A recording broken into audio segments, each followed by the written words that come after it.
Okay, seriously, do you have that one friend?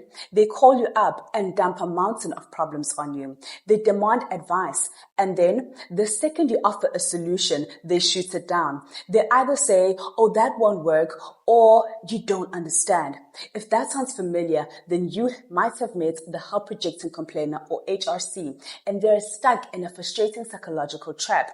The HRC is driven to demand attention through chronic despairing complaints, but here's the key. They systematically reject every single solution, and they communicate profound hopelessness. They insist that their miserable state is due to forces completely outside their control, and you feel helpless and powerless to help them. Because for the HRC, the complaint is their identity. Giving up the problem means risking their only ticket to feeling significant. They must cling to their suffering to avoid facing the deeper fundamental emptiness inside. See, rejecting help is actually a power move. By asking you for a solution and then proving you wrong, the HRC gets to feel superior. They unconsciously turn the helper into the failing parent or useless friend in their mind, and they aren't just the victim. They are the person who survived a problem that you weren't smart enough to fix. It's a way of being in control of the world that once made them feel powerless, and we see this cycle perfectly in the South African high school drama series Youngins through the character Mahlatse. Mahlatse can be understood as exhibiting help-rejecting complainer tendencies, but only as a contextual relational pattern, not as a diagnosis or moral flaw. Mahlatse is always struggling with his crush and his social status. Across the storyline, he talks to his friends about always being overlooked and people not choosing him and feeling like he doesn't measure up. See, he isn't looking for a solution. He's looking for attention and emotional soothing. The time spent talking about his misery is his social currency. By rejecting the help, he maintains the status as the poor, pitiful soul who needs constant focus. Mahlatse isn't just being stubborn, but is using the misery as a social tether. If he accepts his friend's advice and fixes his social status, then the conversation is over. The special attention stops. By staying broken, he ensures that his friends stay hooked in his drama. He doesn't want to be fixed. He wants to be witnessed. The rejection of help is a way of keeping the spotlight on his pain because he doesn't believe he's interesting enough without it. And this isn't random. This pattern often traces back to severe deprivation or abandonment early on in life. Maybe you were raised by a supercritical caregiver whose demands felt never good enough. It may have developed a defect in your capacity for pleasure. You might find it difficult to take satisfaction in your own achievements.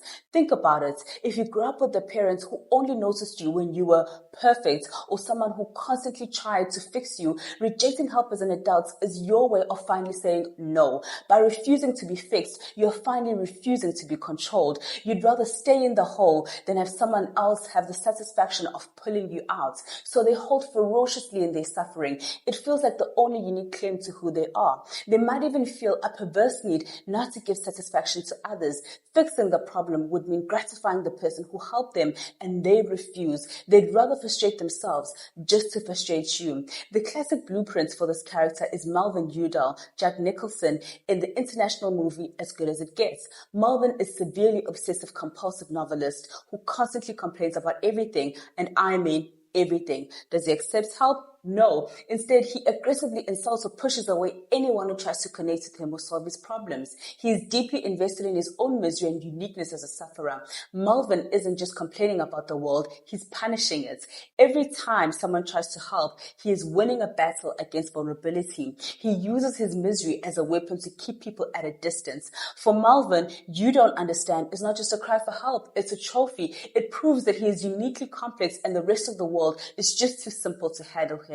The help-rejecting complainer is skilled at trapping you. They are not looking for a revolutionary. They are looking for a witness. And it's hard to have empathy for someone who shoots down every hand you reach out to help them.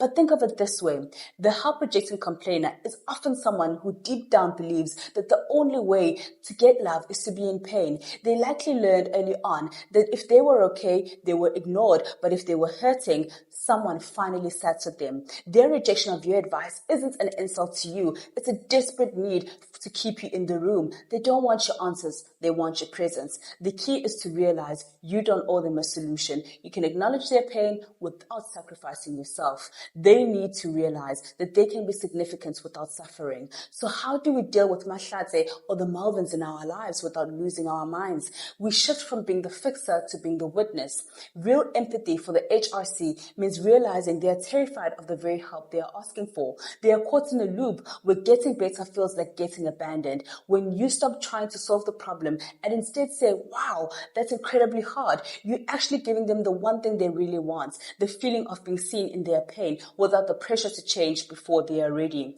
Do you know a person who displays traits similar to that of a help-rejecting complainer? And what was the most frustrating piece of advice they ever shot down?